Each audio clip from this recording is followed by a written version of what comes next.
Jeff, welcome to the ExperienceMore tour. Thank you. Super psyched to have you here. Can you tell the crowd a little bit about what it is you do at Burton? Sure. Yeah. So currently, I've been here for going on 12 years, and what I do essentially is I bring product to life. So I work more on the R&D side right now, so research and development. Looking at like product I'm working on now is all the way out into winter 29.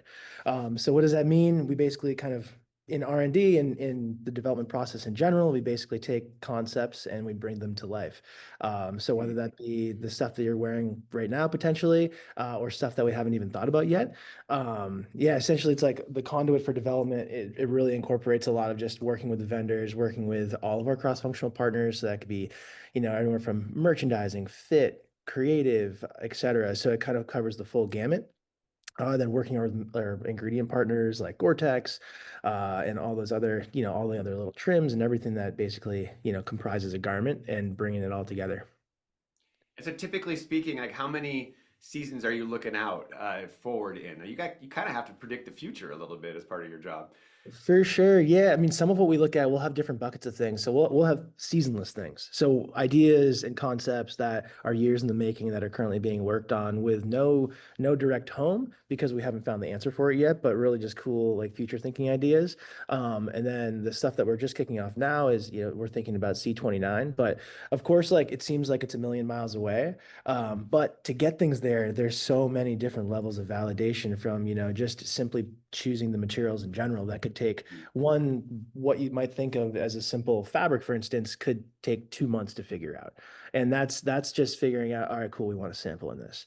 That's looking Right. at lab testing and all this stuff. And then from there, it's like, all right, cool, well, we want to get it on snow because basically everything we make sure it gets on snow, and that's either, via our team or our ambassadors or ourselves.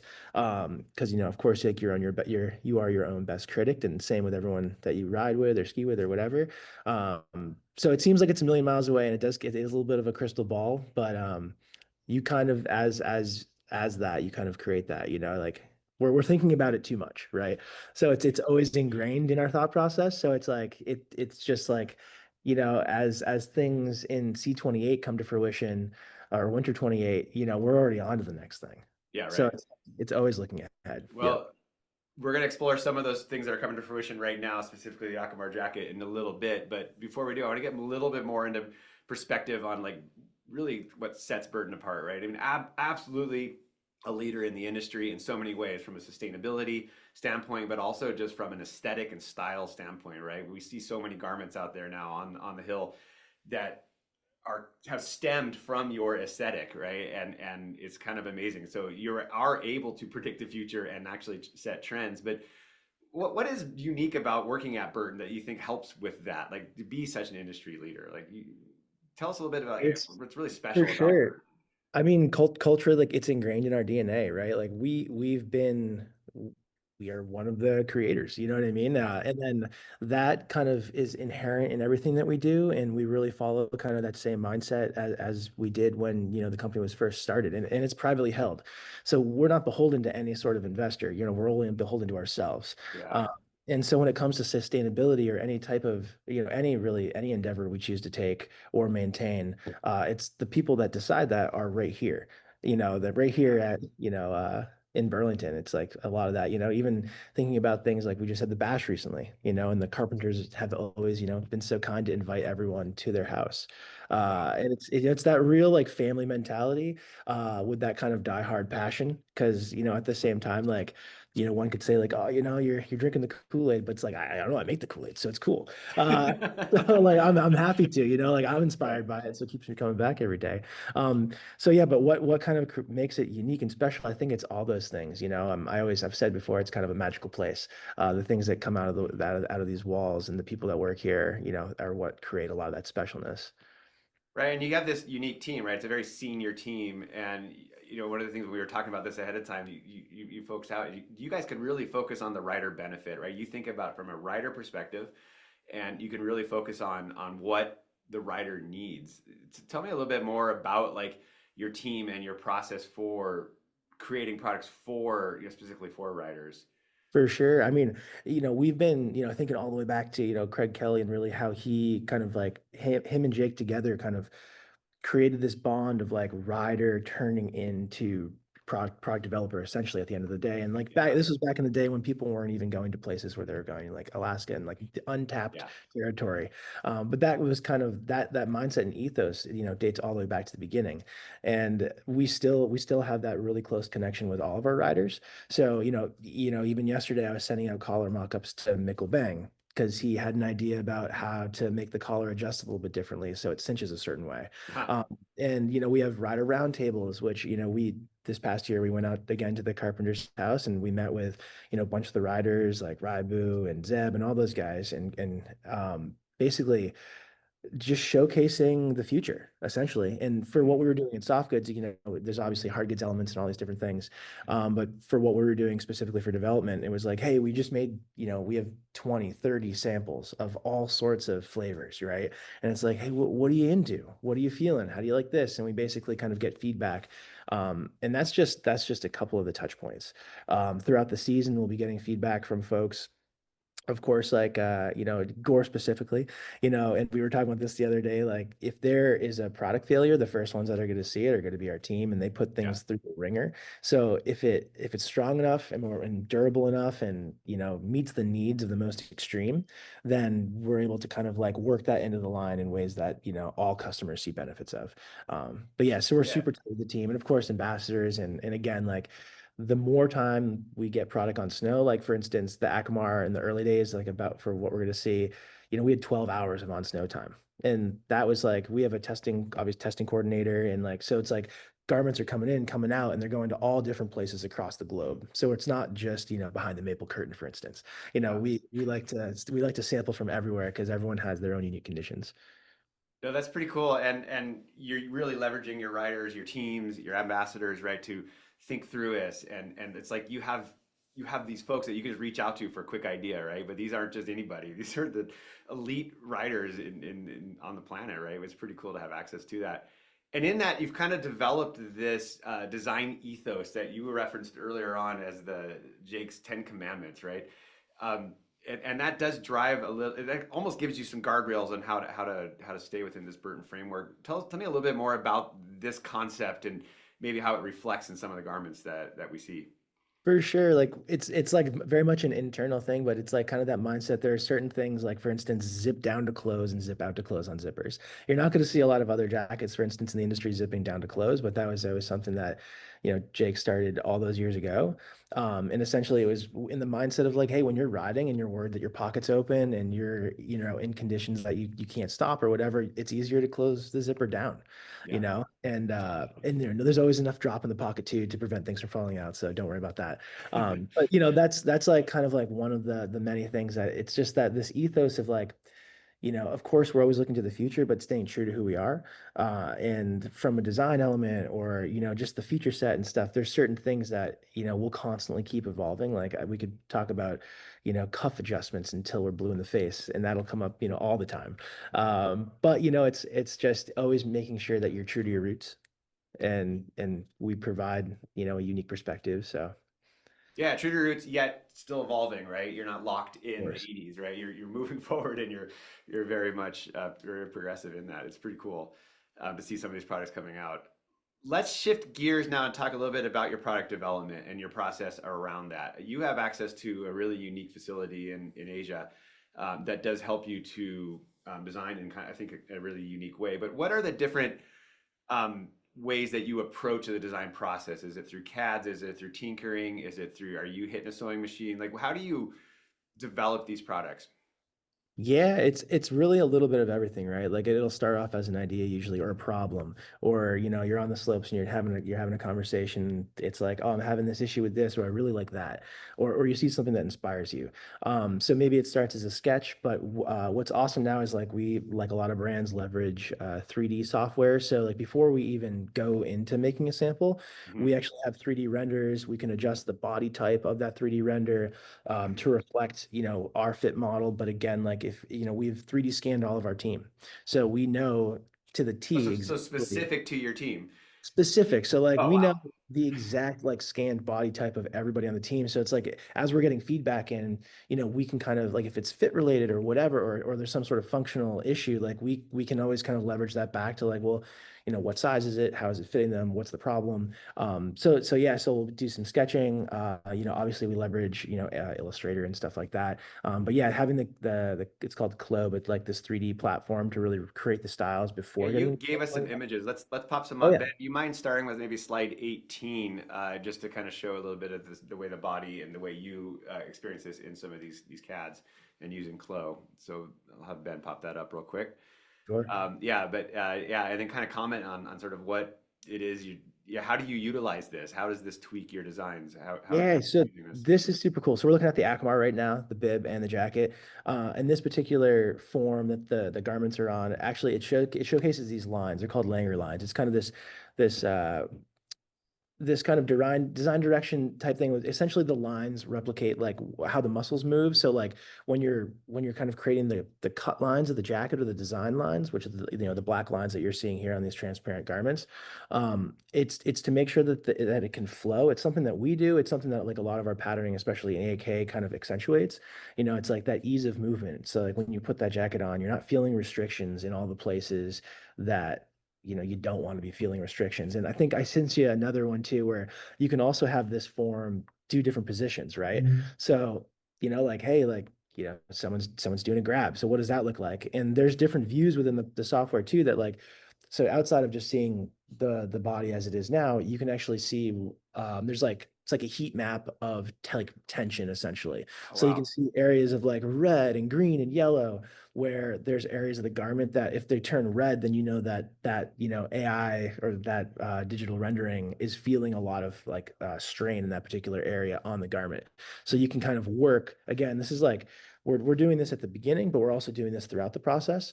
So you can get a really good sense of what you're about to create before you actually have to make it in the real world by just doing it here. And then that dovetails nicely with, so we have, it's called ThreadWorks. It's our own R&D facility, and that's actually paired with like the world's smallest GORE certified production factory. Yeah, so this is actually last year, basically today. Wow. This is outside of Shanghai. And we're all working on W27 AK. So, we have, our merchandisers and developers, and the woman in the back is, she runs the sewing room. Our two designers are there, and then you probably recognize the guy on the left side. That's me.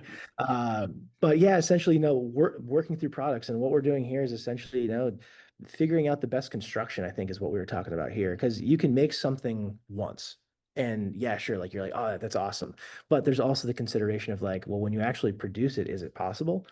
Yeah. It's like, so there's so many different levels. So yeah, so we were there doing that. So ThreadWorks is like this amazing resource. Definitely it's not something that only we have, but it's definitely something that we leverage and is super, super unique. So like most of the things that we make and all the stuff that I'm even working on right now, it's all going through our team in Asia. And essentially we're making it with, and they're our family, right? Like they are, it's not a factory outside of Burton. It is Burton.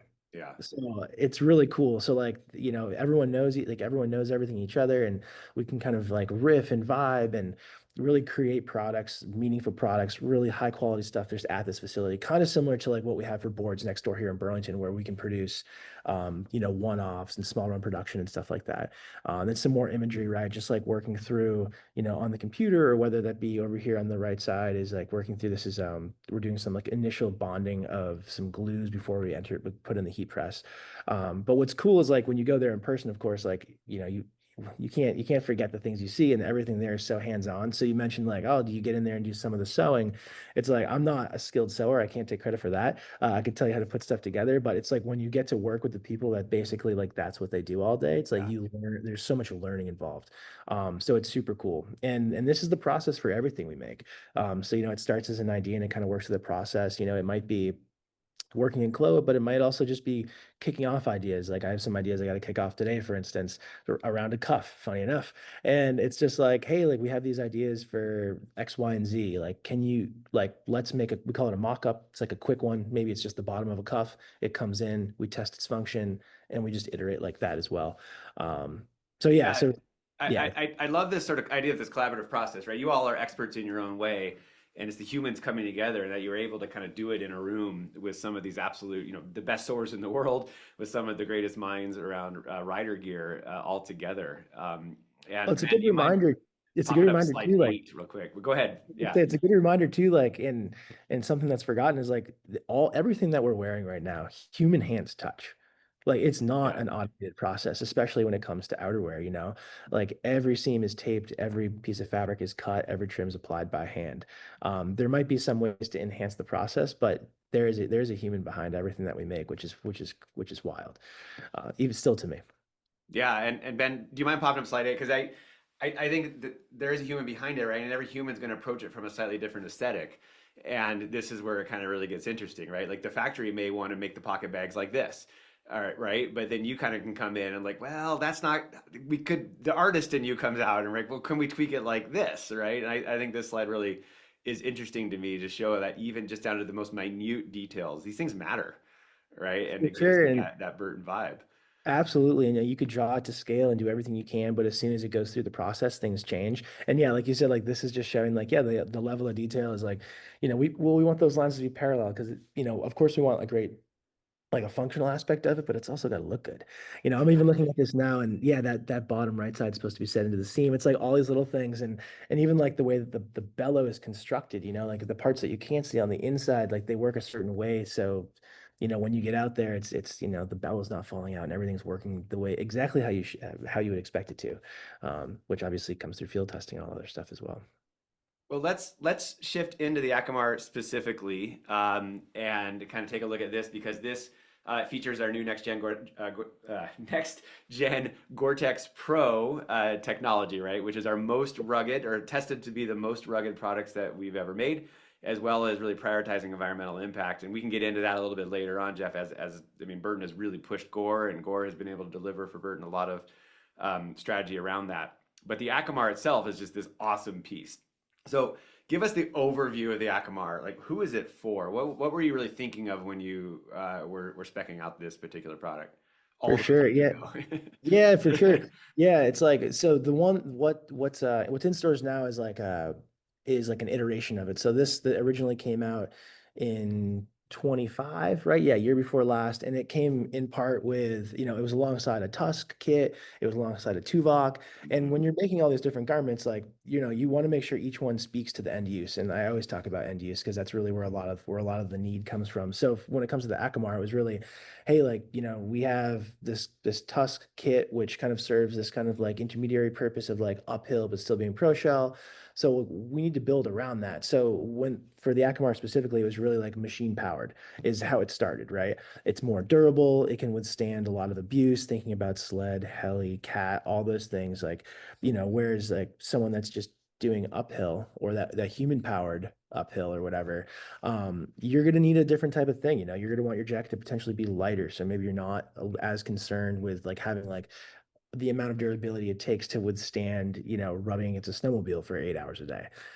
So there's like all these different considerations. So yeah, when we were thinking about the Akamar kit specifically, that's kind of where it started, and it still maintains that same like machine powered uphill, but it's blended. So we took the Tusk and we took the Akamar and we put them together, but we kept the namesake of the Akamar. I see. So in this season now, what's cool is it includes a few things that were so great in the Tusk, right? So the bib has an upper that's breathable, so it's just a stretch woven, so it doesn't have a membrane on it, but it's always covered by the jacket, but it really allows like your heat to expel heat or whatnot, and that's something that going downhill or uphill, it's always appreciated, right? So you can see that, yeah, on the image on the right, where it's hard to see a little bit, but yeah, it's essentially just like a stretch woven fabric, so it's super breathable. And then with the jacket too comes into play this year is like a really unique hood. That we have a patent for. So it's got this really unique gathering in the front, and it's a drop hood, but it essentially allows you to. Oh, yeah, and you got the video. So Yeah, yeah. This would be fun to have you talk through us. Like, what was the intention here, and how did this come about? well, I think everyone can relate. Like, these days, pretty much everyone's wearing a helmet. I'm wearing a helmet. You want to be safe out there, and we're doing things that definitely warrant head protection because you can't have two heads. So it's like, but when you wear a helmet, it's so much more volume inside the hood versus a hat. And these are the things that obviously we have to consider. So, how do you get a hood that fits great with a hat? which, there are some instances, maybe you're on your throwback board or whatever, your no board, and, maybe I don't want a helmet today or whatever it Mhm. is. Maybe you're just cruising around and you don't want this huge hood.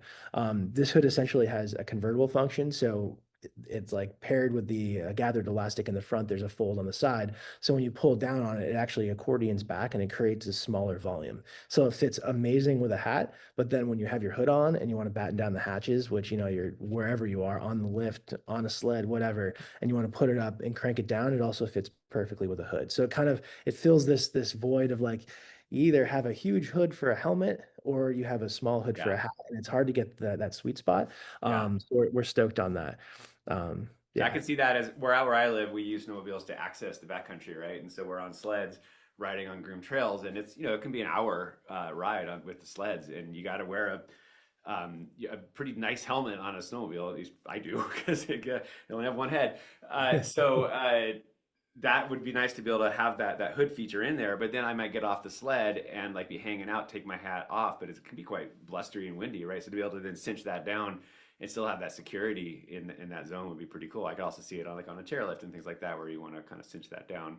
exactly. It's a clever solution. I've not seen that before. I guess not because you guys patented it. So it's Yeah, yeah. So yeah, it's cool. Like we hadn't really seen that before too, and that's been kind of in the hopper in the making for just it's like I don't even maybe pre-COVID, I'd say. yeah. So it's like Wow. we've been thinking about that for a really long time, which is really cool.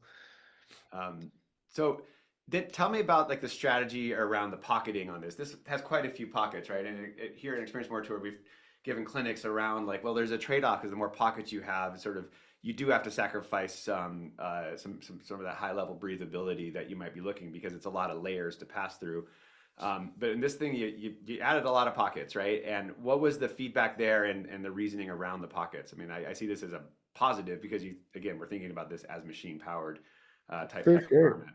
It's like to each their own. And again, based on end Yeah. use. If someone is, if the backpack is on, if you're human powered, it's easy to say that person's going uphill. They got a backpack on. Their jacket is more likely than not in their backpack. So less is more in that case.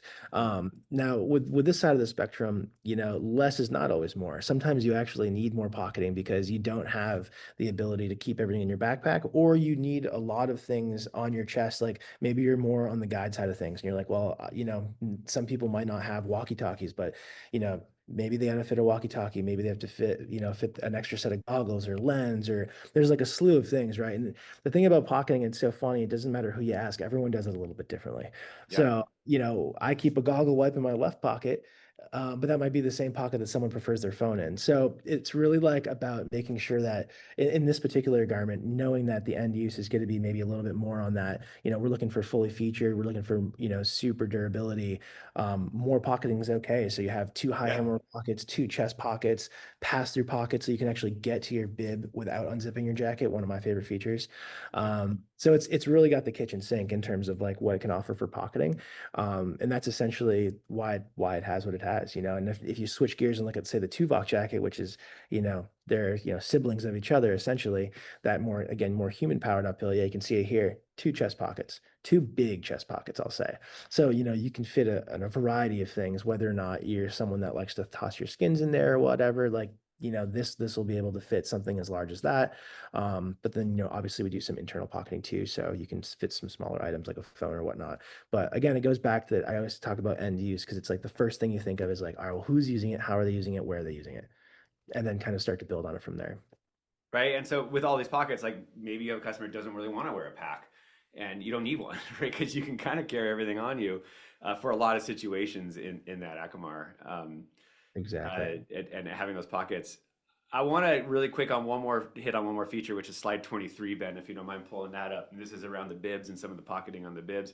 This Yeah. has some really unique angles, and I want to get your perspective of how you approached building the bibs and the different kind of look and vibe. Like where was the feedback from that? Where's the style come from? Where's this vision from the different I would pocketing? These thigh for pockets are sure. pretty unique. That's a great question. I think that was really a fusion of design and function, really. Like, thinking like, how can we do this a little bit differently, but also making sure that it maximizes function. So like if you wear this bib, you'll find that the access to these when you're in situations, say you're sitting on a sled, I'm going to use a sled again, for example, or a chairlift. accessing these pockets when you're sitting is extremely easy.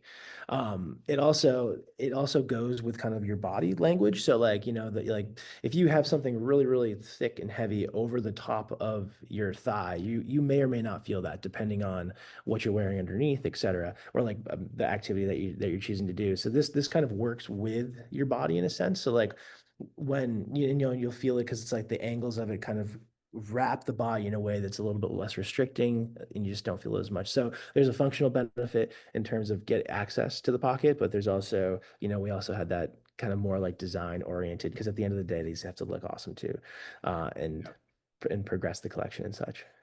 And then I'm sure appreciating that full drop bib in the back as well. Oh, drop seat all day. Yeah, you can't go Right. without that. And we've had some like really funny stories in the past of like folks that have had some issues in the back country and these and all of our drop seats now, we added a little webbing loop in the back and you can pull the whole thing forward and there's snaps in the front of the bib and you can snap the snaps through Oh, the hole in the webbing. So it actually pulls the bib away. So like when you're hanging off of a tree trying to do, yeah. whatever you do out there, you're not making a mess of things. So yeah, we've really thought of it all. That's pretty slick. Yeah, right. Because you're always like, what do I do with this flap now that's hanging down here? And wait, yeah, you want to be careful with that. So that's very, very clever. And then I just want to end on color. That color that way that we've been looking at is amazing, right? Where does color inspiration come from, and how are you working on color? Color similar to design. It's like it's a little bit closer to market, of course, because it's a little bit more, in the moment. But it's really looking at in my past, I was actually a colorist many, many moons ago. And we kind of follow the same formula now is like you basically look at your macro trends, what's happening in the world, and you kind of drive down into these key kind of areas where you see focus, and then you kind of see what's happening in color in those areas. When I say macro, it's really looking at like, potentially like a 5 year window of time. And then you start to boil it down, boil it down, boil it down, and then it comes into that more like current season status. I think for Burton too, we're always a little bit more progressive with our colors. I'm sure you remember like some of the greats like Foxglove Violet, like light purple right now. I think it's called Mhm. Very Berry. It's pink in the store, which is So cool. awesome. And that transcends both genders, which is super cool. Yeah. I remember back in the day in the world of footwear, we tried to put purple on a shoe. And it was like people's minds were blown. Purple on a men's shoe? I can't believe. And now It it's is like you adorable. see it everywhere and it's so cool. Yeah. So yeah, so it's like it's really it's like not only what's happening in the world, but it's like who we are as a brand, and making sure that all those things come together in the perfect way. Yeah, it's really neat to see that, and so the style, aesthetic, color, right? I mean, really are leading the trend in for riders and any kind of honestly for any snow power or any snow usage, right? I mean, you are really focused on riders, but I do see lots of skiers Oh, wearing for your sure. products as well, so it's not exclusively for riders by any Yeah, means. it's again, it kind of goes down to like the things. It's about function at the end of the day, and we're all doing something very similar. So, there was an event I went to years and years ago that was very. It was all ski brands and just us. And I remember we did a lot of on snow testing, and some of the feedback was just around fit. Like, hey, you guys have like your fit's awesome. And I'm like, yeah, of course. Like, like I think it's awesome too. Yeah. But yeah, it works for everybody. But yeah, and when it comes to like skis and other sorts of activities, like we do it all, right? Yeah. It's like, and we fit with ski boots, of course, as snowboard boots. I mean, we definitely lean towards snowboarding because that's our heritage. But yeah, of course, we make sure that it functions well for everybody at the end of the day. Well, Jeff, as I kind of wrap this up, like, what is something about Burton that you kind of wished everybody knew, right? Something that maybe people, something a little counterintuitive or something around Burton that you just kind of like want everybody to know. Something that we got a bunch of really key retailers on here. This is something they can pass Sure. on to consumers.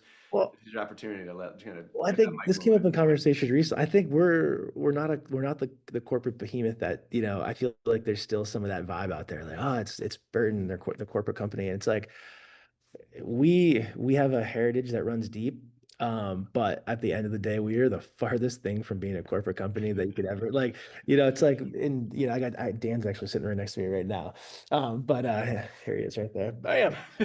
But I referenced Dan because like, he's like, providing the education to the future and like all these and like all that feedback that comes in to anybody out there, it runs its way through and we're small and we're nimble and when we hear issues or we hear cool ideas, like it makes it to the product very quickly. Mhm. Even if it's in more of an R&D capacity before it makes it all the way to say commercialization and goal. But yeah, it's it's cool. It's No, going. I'd love that family vibe, and it shows on my end as somebody who's an educator, an interviewer, right? Like when we worked with Dan, and we're like, Dan, we need somebody who's a product developer. He's like, oh, Jeff, right? And then like one day later, you show up, hey guys, how you doing, right? And that was years ago. We've known each other since. Right? The fact that Burton, you kind of all know each other, see each other, and it really shows in the vibe of the brand, and then it shows, I think, in the product that comes out that we're able to sell and just be really high quality product, right for now, right, which is really important, and also really future looking as far as like from a sustainability standpoint and also from an aesthetic standpoint. This stuff is timeless. So it really shows, and so yeah, I think just kind of leveraging that, like yeah, Burton, everybody knows the name, but it's still this cool small company, right? And We're a global, but yeah, small. Yeah, it's there's a lot of big, and not that there's anything wrong with that, but yeah, there's something special to be said about being um, privately held and still run by the family that created it. It's a super that's special very thing these cool. days, and make Well, a we difference. appreciate you being a long-term partner with GORE-TEX. And Jeff, I always appreciate you're willing to show up and chat. I love our conversations. Thank you so much, everybody, for showing up, being part of this. Thanks to Jeff and Dan for being part of the Experience More tour. We Uh, love it for sure, no doubt, and yeah, that goes for everybody. Yeah, I mean that's the conversation's one of my favorite parts, right? yeah. So thank you for the talk today.